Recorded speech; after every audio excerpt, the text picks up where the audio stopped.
from the city is still. I'm from the city is still.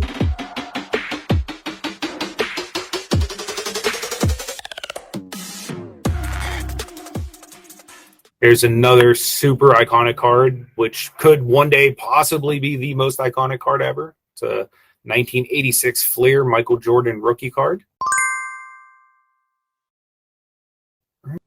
And there's like a little arrow on the corner there. It should be darker than the yellow of Premier.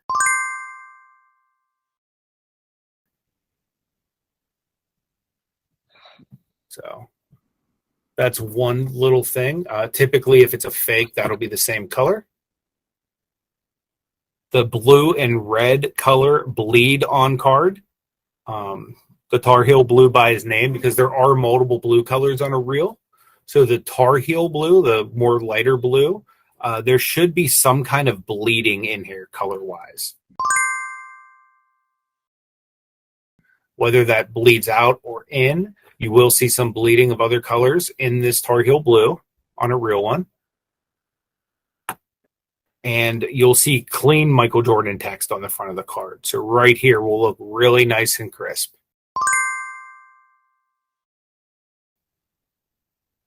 You'll see a small clean R and C copyright on the back. So right there and right there, you'll see both of those.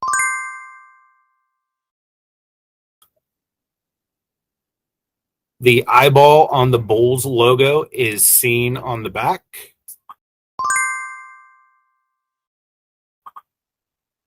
So right in here, you should be able to see the eyeballs.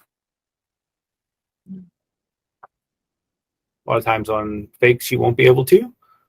There should be a darker pink background on the back as well. What you're seeing right here. There's a solid black border around the card.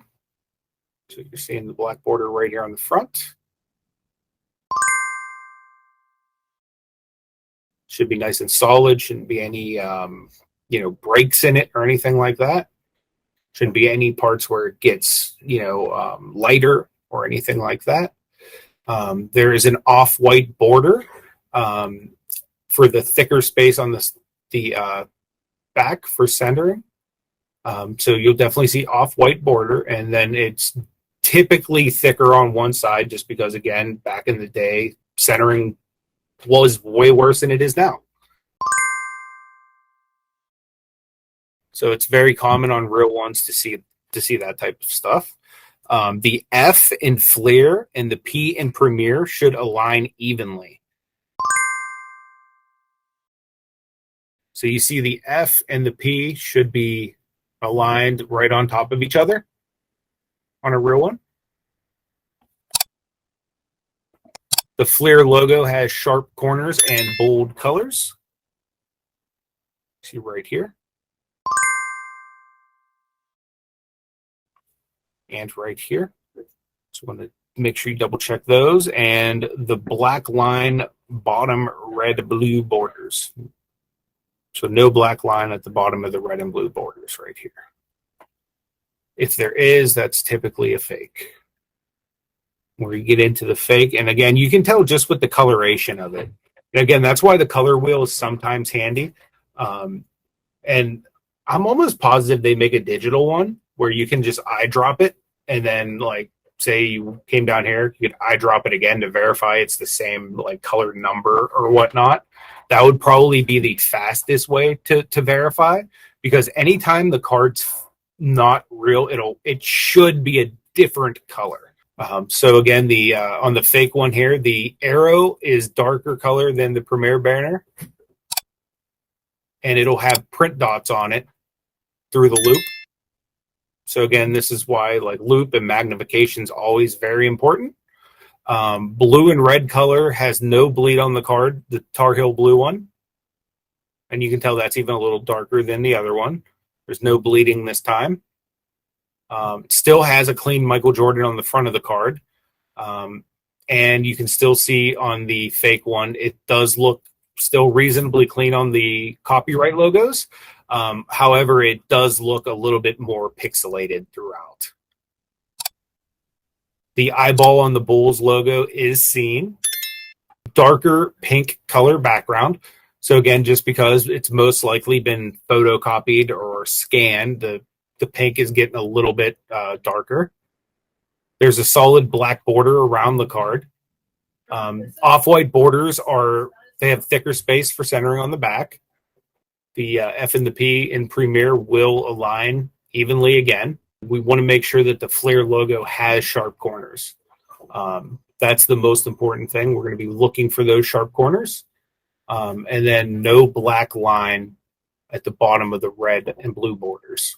So again, this is going to be probably one of the ones that I'm most concerned about right now, because I know of at least 500 of these that just got into the general population at the National, which is just a couple weeks ago. So not all of them have been caught.